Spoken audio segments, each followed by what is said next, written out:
5 बड़े ग्रह संयोग लेकर के फरवरी का ये महीना प्रारंभ होने जा रहा है धनु राशि के जीवन में। आज हम जानेंगे फरवरी 2025 में कैसा जाएगा धनु राशि के लिए उनका जीवन।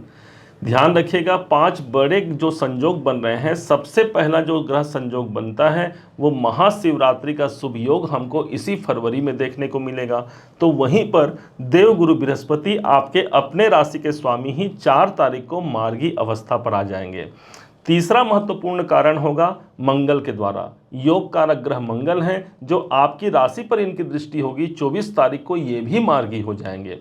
चौथा जो कारण होगा वो होगा त्रिग्रही योग का बनना, जहां पर शनि, सूर्य और बुध तीनों ग्रह एक संग मिलेंगे हमारे पराक्रम के घर पर।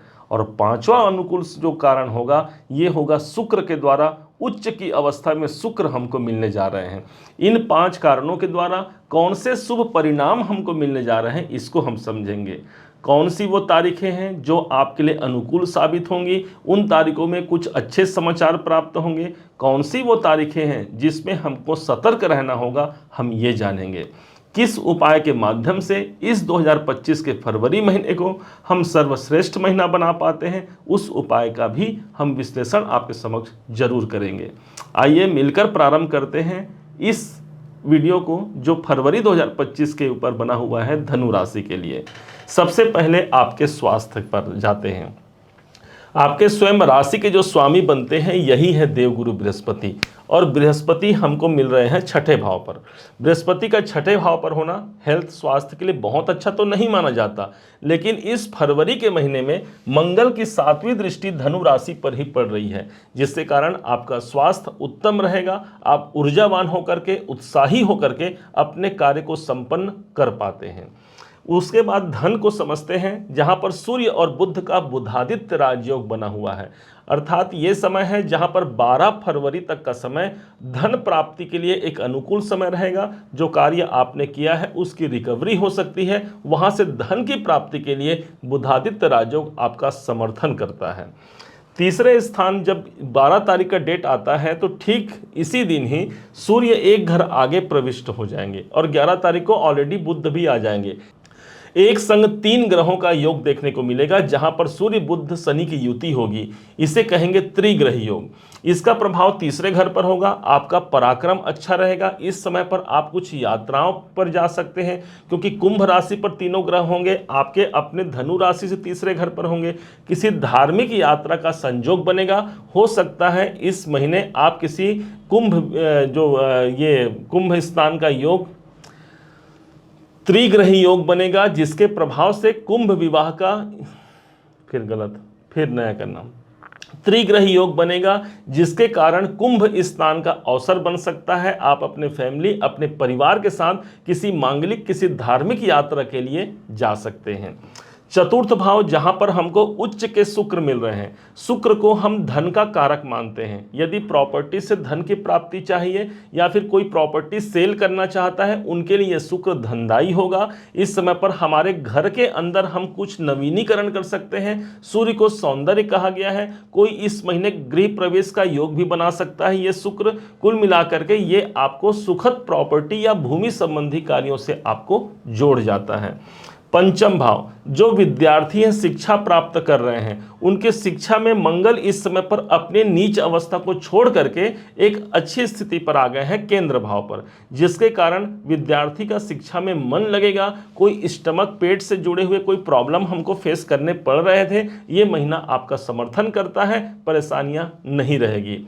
अब पंचम भाव के बाद 6ठे भाव पर आते हैं। ये आपके नौकरी का स्थान है, सबसे महत्वपूर्ण हो गया, जहां पर गुरु पिछले 119 दिनों से, जहां पर ये वक्री अवस्था में चल रहे थे, अब ये जाकर के मार्गी अवस्था पर आ गए हैं। अब एक डायरेक्ट अपने मार्ग पर आगे बढ़ेंगे, जिसके प्रभाव से नौकरी में यदि कोई असंभावनाएं प्राप्त हो रही थी, वहां पर संभावनाएं प्राप्त होंगी। नए अवसर की आप तलाश कर रहे थे, देवगुरु आपको नया अवसर दे पाएंगे। आपके अपने ही राशि के स्वामी हैं।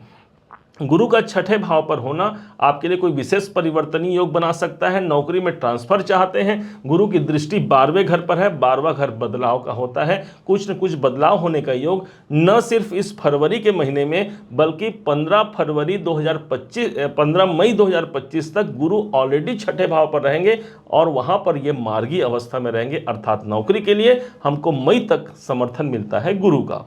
अब आते हैं सप्तम भाव, जो बिजनेस करते हैं। बिजनेस भाव पर मंगल जैसे प्रभावपूर्ण ग्रह हैं, आप अपने बिजनेस को उत्साह के साथ कर पाते हैं, पूरा आप अपना लगन लगाते हैं। मंगल को भूमि का कारक कहा गया है, यदि आप रियल एस्टेट से जुड़ करके कोई काम करते हैं मंगल आपका समर्थन करता है। बिजनेस भाव पर मंगल का होना सदैव उन्नति के मार्ग पर आपको प्रशस्त कराएगा, क्योंकि ये आपके योग कारक ग्रह बनते हैं। विवाह के दृष्टिकोण से देखा जाए तो प्रेम विवाह का योग बन सकता है। पंचम भाव के स्वामी है मंगल, पंचम भाव प्रेम का है, सप्तम भाव विवाह का है, प्रेम विवाह का योग बनेगा। कोई पार्टनर है उसके संग हमको तनाव से लेकिन बचना होगा, क्योंकि मंगल जब भी होता है जहां पर उस स्थान पर कुछ झगड़े भी करा देता है, इसलिए अपने पार्टनर से हमको मेल मिलाप से युक्त रहना है। भाग्य भाव के स्वामी सूर्य हैं। इस महीने के शुरुआत में ही हमारा भाग्य अर्थात सूर्य हमको मिलेगा हमारे द्वितीय भाव पर। द्वितीय भाव पर सूर्य का होना अच्छी स्थिति है, लेकिन इससे भी अच्छी स्थिति आ जाएगी 12 तारीख के बाद, जब सूर्य आ जाएंगे तीसरे घर पर, इनकी 7वीं दृष्टि पड़ेगी हमारे भाग्य भाव पर, अर्थात नवम का स्वामी नवम भाव पर ही अपनी दृष्टि देगा। किस्मत के सितारे इस समय पर बुलंदी पर होंगे। आप कोई कार्य करते हैं वहां पर आपका सपोर्ट आपके ईश्वर और साथ ही साथ आपका किस्मत कर जाता है। कैरियर के घर पर केतु जैसा ग्रह विद्यमान है। केतु को हम ब्रेकर कहते हैं, काफ़ी लंबे समय से केतु चल रहे हैं, तो यदि कर्म क्षेत्र पर कोई ब्रेकर की अनुभूति हो रही है तो यहाँ पर कुछ रुकावटें आएंगी। किसमें? कुछ जो रुकावट चल रही है उसमें रुकावटें आएंगी। कारण क्या होगा? गुरु की दृष्टि अभी चूंकि मार्गी हो गए हैं गुरु 4 तारीख से, और गुरु की 5वीं दृष्टि केतु पर पड़ेगी, अर्थात केतु को नियंत्रण कर पाएंगे गुरु। हमारा कार्य जो अवरोध से उत्पन्न था अभी कम से कम इस मई से लेकर इस फरवरी के महीने से लेकर के मई महीने तक आपका सपोर्ट करता है। कुछ नए काम की संभावनाएं आप तक पहुंच पाती है। जो प्रॉब्लम चल रहे हैं उससे ये निजात दिलाते हुए गुरु की दृष्टि केतु पर रहेगी। अब इनकम के घर पर चलते हैं। लाभ के घर पर के स्वामी शुक्र हैं, और शुक्र पूरे इस महीने हमको एक ऐसे स्थिति पर मिलेंगे जहां पर ये उच्च की स्थिति पर हैं, बैठे हैं चतुर्थ भाव पर। यह समय मेरी कामनाओं की सिद्धि का होगा, इस समय पर सुख का होगा। शुक्र को प्रेम कहा गया है। अपने परिवार के संग अपने फैमिली के साथ आप अपना समय व्यतीत करते हैं। शुक्र जब भी चतुर्थ भाव पर रहा तो प्रॉपर्टी से धन लाभ करा सकता है। हाँ, एक चीज ध्यान देंगे, शुक्र भले यहां पर है लेकिन कैरियर के लिए और ज्यादा अनुकूल समय मार्च का महीना होगा, जहां पर कैरियर के लिए नहीं, आपकी इच्छाओं की पूर्ति के लिए, क्योंकि जब शुक्र आ जाएंगे पंचम भाव पर तो इनकी 7वीं दृष्टि पड़ेगी एकादश भाव पर, जो आपकी कामनाओं की सिद्धि कराते हैं। शुक्र की स्थिति आपके जीवन पत्रिका में छठे भाव के स्वामी हैं, तो छठा भाव आपके जॉब का है, अर्थात जॉब से रिलेटेड बहुत से कार्य आपको मार्च महीने में देखने को विशेष मिलेंगे, जब शुक्र का गोचर चतुर्थ भाव से निकल करके पंचम भाव पर आ जाएगा। खर्च का भाई, खर्च कहाँ होने हैं? तो 12वां घर हमारे खर्चों का है, स्वामी है मंगल, मंगल सप्तम भाव पर है। इस समय पर अपने बिजनेस पर कोई धन आप लगा सकते हैं, उसकी बढ़ोतरी के लिए, उसके ग्रोथ के लिए मंगल आपका सपोर्ट करता है। कोई भूमि भवन प्रॉपर्टी के लिए भी आप इस समय पर खर्च करते हैं। जीवन साथी पर भी कोई खर्च हो सकता है, उनकी कोई आवश्यकताएं होंगी, आप उन आवश्यकताओं की पूर्ति करते हैं। अब आते हैं तारीखों पर, कौन सी तारीखें आपके लिए अनुकूल होंगी और किन तारीखों में हमको सतर्क रहना है। नोट कर सकते हैं आप इसे। ये हमने चंद्रमा के गोचर के आधार पर निकाला है। शुभ तारीखें हैं 1 फरवरी, 17, 18, 19, 23, 24, 27 और 28 तारीख हमारे अनुकूल रहेंगे, जबकि 2 फरवरी, 3, 10, 11, 12, 20 और 21 तारीख हमारे लिए प्रतिकूल रहेंगे। यदि इन तारीखों में भी कोई आवश्यक कार्य करना पड़ भी जाए तो अपने गुरुवर का आशीर्वाद लेकर के, अपने इष्ट देव का सुमिरन करके आप उस कार्य को संपन्न करा सकते हैं। क्या उपाय किया जाए? ध्यान दीजिएगा, इस महीने के जो विशेष उपाय रहेंगे वो यही रहेंगे कि हमको ऐसे देखा जाए तो कोई विशेष खराब स्थिति नहीं बन रही है, लेकिन हाँ इस महीने के शुरुआत में ही हमको शनि चंद्रमा का एक विष योग देखने को मिला है हमारे तीसरे घर पर। तो हमको भोलेनाथ पर, शिवलिंग पर हमको जलाभिषेक करना है। चंद्रमा को लिक्विड कहा गया है, तरल कहा गया है, जलाभिषेक करना है। साथ ही साथ ओम नमः शिवाय का मंत्र आप जप सकते हैं, पंचाक्षर मंत्र नमः शिवाय का जाप कर सकते हैं। किसी शुक्रवार के दिन इत्र का दान जरूर कीजिएगा, किसी स्त्री को या फिर किसी देवी के मंदिर में करते हैं, ये आपके लिए विशेष उन्नति कारक सिद्ध होगा।